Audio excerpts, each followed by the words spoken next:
All right, this week we're going to talk about the ear, chapter 13 in Exploring Medical Language.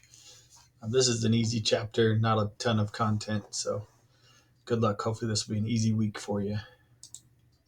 So, this is an image of the ear. Basically, you have your external ear, your middle ear, and your inner ear. The external ear is the stuff you can see from the outside, so the shape of the ear, the auricle, the pinna, and then the external auditory canal is this tube that starts from the outside where you can see and then travels all the way down inside to the middle ear.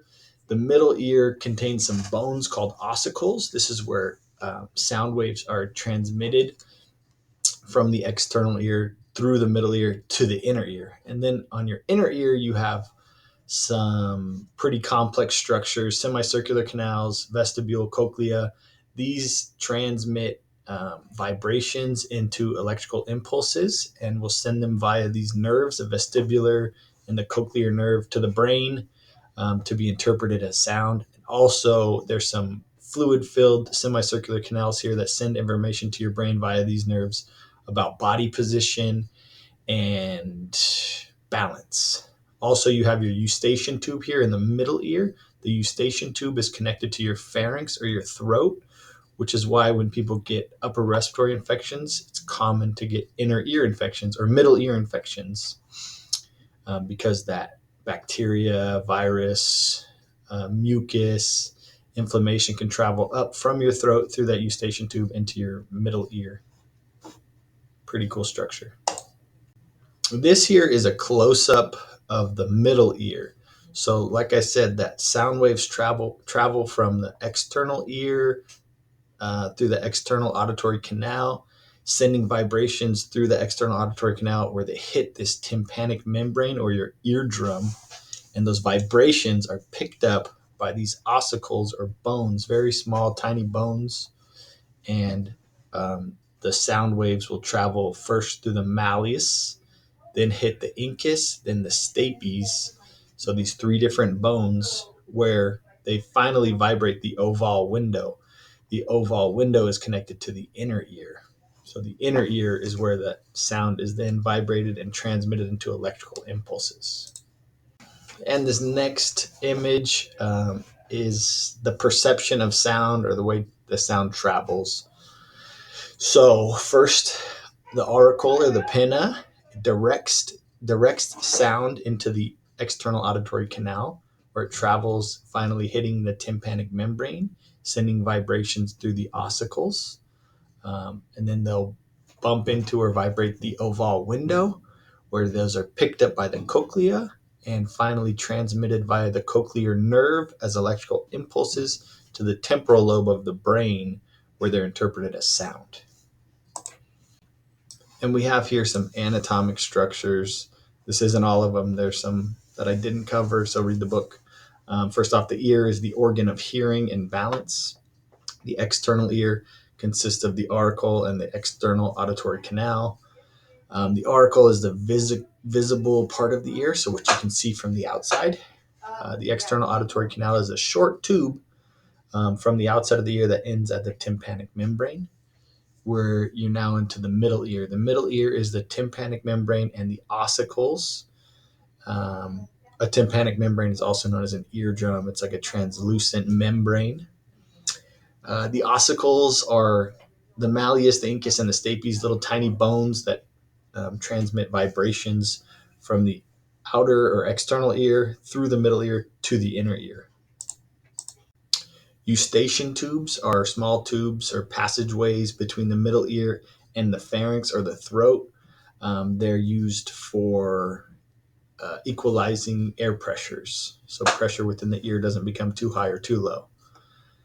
The inner ear is the innermost part of the ear, the labyrinth, the vestibule, and the cochlea, and then those vestibular and cochlear nerves.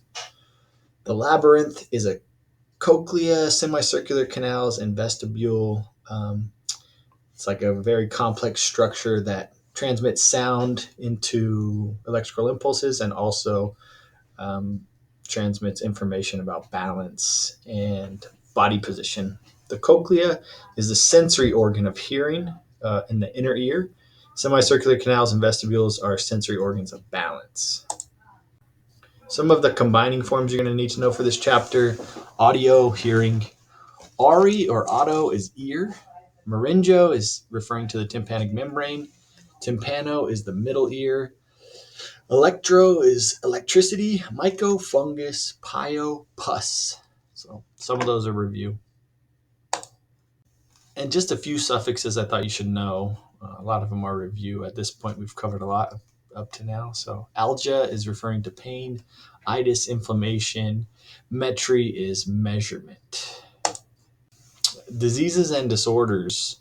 So mastoiditis, you have a mastoid bone, which is this part of your skull behind your ear that's got air chambers in it. It allows for drainage of fluids and passage of air for conduction of hearing.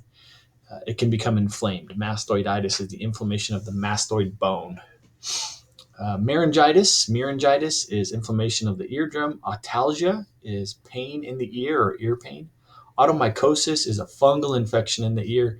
Typically, this is going to be the external auditory canal, also known as swimmer's ear. Otosclerosis is hardening of the ear. When they say hardening of the ear, they're referring to the stapes, which is a bone in the middle ear, and it can become hard and decreased ability to transmit vibrations, so decrease in hearing. An acoustic neuroma is a benign tumor within the auditory canal, typically going to cause some hearing loss. Meniere's disease is a chronic inner ear disease consistent with the patient having vertigo, tinnitus or tinnitus, and fluctuating hearing loss. They'll also have ear fullness or aural fullness feeling. Balance problems. Otitis externa is inflammation of the outer ear. Otitis media, inflammation of the middle ear. Presbycusis is age-related hearing loss, so just decrease in hearing as you get older. And some surgical terms. So cochlear implants are surgically inserted electronic devices to correct hearing deficits. Someone is born with a cochlear problem or develops a cochlear disease, we can replace that with an electronic device, and those electronic impulses will be sent straight to the brain. Meningeoplasty, surgical repair of the eardrum. Stapedectomy is the removal of the stapes, and they replace it with a prosthesis. So if you have something like the otosclerosis and the stapes is not functioning, they can replace it with a piece of plastic or a prosthesis. A few diagnostic terms you're going to need. Audiometer is an instrument used to measure hearing. An otoscope, an instrument used for visual examination of the ear. So this is what you see in the doctor's office. Tympanometer is an instrument used to measure the middle ear. And lastly, some abbreviations. AOM, acute otitis media.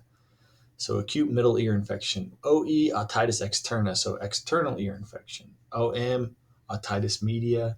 ENT is an ear, nose, and throat doctor or otolaryngologist. HOH is hard of hearing. So that's all I got for you this week. Hopefully this will be an easy week for you. Let me know if you have questions. Thanks.